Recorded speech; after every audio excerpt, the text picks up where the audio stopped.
સુરત જિલ્લાના ઉલપાડ તાલુકાના મોળદ ગામમાં હૃદયદ્રાવક ઘટના સામે આવી, જ્યાં નજીવી બાબતે થયેલા વિવાદમાં પતિએ પોતાની જ પત્નીની હત્યા કરી નાખી। મૂળ મધ્યપ્રદેશના અને હાલ શુભમ ઇન્ડસ્ટ્રીયલ એસ્ટેટમાં મજૂરી કામ કરતા નિલેશ મૈડાએ અંદાજિત 5 મહિના પહેલા 20 વર્ષીય દુર્ગા સાથે પ્રેમલગ્ન કર્યા હતા। ગત 30 મેની રાત્રિએ ઝૂંપડાના પતરાને આડું કરવા જેવી સામાન્ય બાબતે બંને વચ્ચે બોલાચાલી થઈ અને આ દરમિયાન ઉશ્કેરાયેલા નિલેશે નજીકમાં પડેલા લાકડાના બોથડ પદાર્થ વડે પત્ની દુર્ગાના માથામાં જીવલેણ ફટકા માર્યા।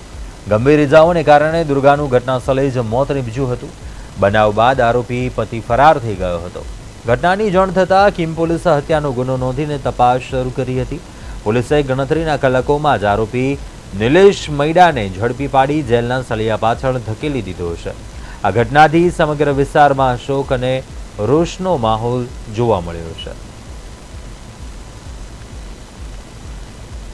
ખાતે શેરલા ગામ છે, ત્યાં શુભમ ઇન્ડસ્ટ્રીમાં રહેતા નિલેશભાઈ મનસુભાઈ મૈડા મૂળ થાનલા જિલ્લાના વતની છે અને તેઓ તેમના પત્ની સાથે, જેમનું નામ છે દુર્ગાબેન, એમની સાથે ત્યાં રહેતા હતા।